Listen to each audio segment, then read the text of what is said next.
আমাদের সমাজে অনেক সময় অতিরিক্ত আবেগ, রাগ কিংবা প্রতিবাদকে সাহসিকতার প্রতীক হিসাবে দেখা হয়, কিন্তু আন্তর্জাতিক ক্রীড়াঙ্গনে এই মানসিকতা কার্যকর নয়।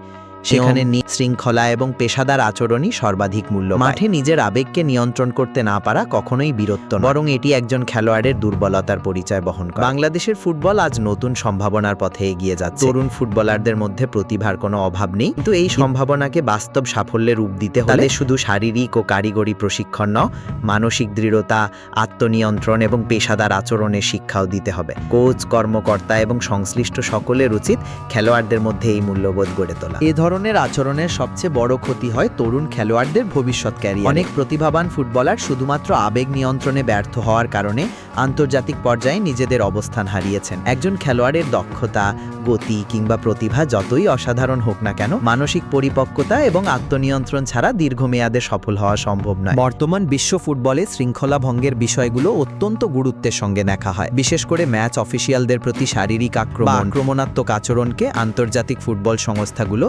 গুরুতর অপরাধ হিসাবে বিবেচনা করে। এর ফলে সংশ্লিষ্ট খেলোয়াড়দের দীর্ঘমেয়াদী নিষেধাজ্ঞা, আর্থিক জরিমানা এবং বিভিন্ন ধরনের শাস্তির মুখোমুখি হতে পারে। পাশাপাশি দেশের ফুটবল ফেডারেশনকেও বড় ধরনের জরিমানা ও প্রশাসনিক জটিলতায় পড়তে হয়। মিরাজুলের অতিরিক্ত আক্রমণাত্মক আচরণ কিংবা আলামিনের রেফারিকে বারবার ধাক্কা দেওয়ার ঘটনা কোনোভাবেই গ্রহণযোগ্য নয়। একইভাবে মাঠের মধ্যে প্রতিপক্ষ খেলোয়াড়কে অপ্রয়োজনীয়ভাবে ধাক্কা দেওয়া, ম্যাচ অফিসিয়ালদের সঙ্গে অসৌজন্যমূলক আচরণ আন্তর্জাতিক ফুটবলের নৈতিকতা ও শৃঙ্খলার পরিপন্থী। এসব কর্মকাণ্ড শুধু ব্যক্তিগত ভুল নয়, বরং পুরো দল, ফুটবল ফেডারেশন এবং দেশের ভাবমূর্তিকে ক্ষতিগ্রস্ত করে। সম্প্রতি মাঠে ঘটে যাওয়া কিছু ঘটনা বাংলাদেশের ফুটবল অঙ্গনে ব্যাপক আলোচনা ও সমালোচনার জন্ম দিয়েছে। ম্যাচ পরিচালনাকারী রেফারির সিদ্ধান্ত নিয়ে অসন্তোষ থাকতেই পারে। ফুটবলের মতো প্রতিযোগিতামূলক খেলায় ভুল সিদ্ধান্ত, বিতর্কিত মুহূর্ত কিংবা পক্ষপাতমূলক আচরণের অভিযোগ নতুন কিছু নয়। কিন্তু সেই পরিস্থিতিতে একজন পেশাদার খেলোয়াড়ের আসল পরীক্ষা হয় নিজের আবেগ নিয়ন্ত্রণ করার মাধ্যমে।